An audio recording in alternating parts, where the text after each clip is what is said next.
Une fois de plus, la coalition des partis politiques signataires de la déclaration commune du 31 mars 2024 réclame la libération de 11 de leurs camarades accusés et arrêtés pour tentative d'atteinte à la sûreté intérieure de l'État. En septembre dernier, une première demande de libération sous contrôle judiciaire avait été ordonnée par le juge en charge de l'affaire, mais avait été rejetée par les procureurs du parquet de la commune 5.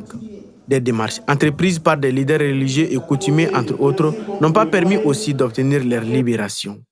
Malgré toutes ces actions de diplomatie politique et sociale, nos camarades viennent à nouveau de voir leur demande de liberté rejetée, cette fois-ci par la Cour d'appel le 12 novembre 2024.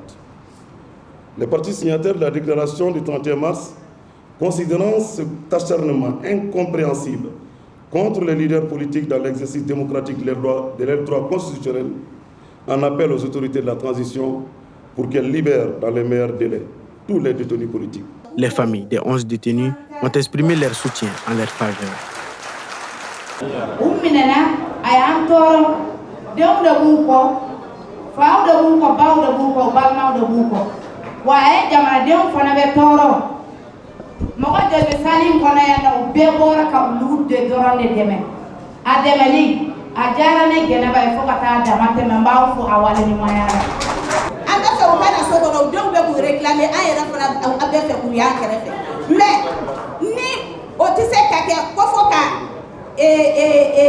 Démocratie de privatiser vraiment en fauna ou quand on est démocratie il disait qu'à tu vois là pour qu'elle se casse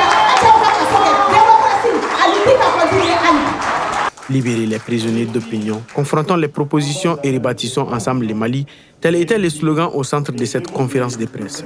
Au-delà des 11 leaders politiques arrêtés, la coalition affirme désormais mener la lutte pour la libération de tous les prisonniers d'opinion, dénonçant une instrumentalisation politique de la haute autorité de la communication, la HAC.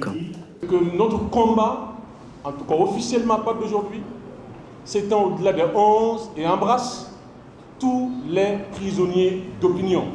Nous voulons ici Rasbat, Rose Lavichère, Etienne Fakabak Sissoko, Ben Le Cerveau, Clément Damélé et Issa Kautim dénoncent l'instrumentalisation politique de la HAC dans ses missions de régulation du secteur de l'information et de la communication. La coalition déplore également la dégradation de la crise sécuritaire au Mali.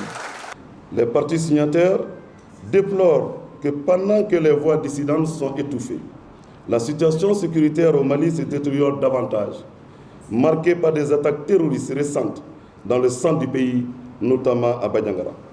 Parallèlement, la misère s'abat sur les ménages et les entreprises, exacerbée par la crise énergétique, toute chose qui obscurcit l'horizon économique du Mali. Les coupures d'électricité fréquentes et l'absence de solutions durables plongent le pays dans une incertitude totale quant à son avenir.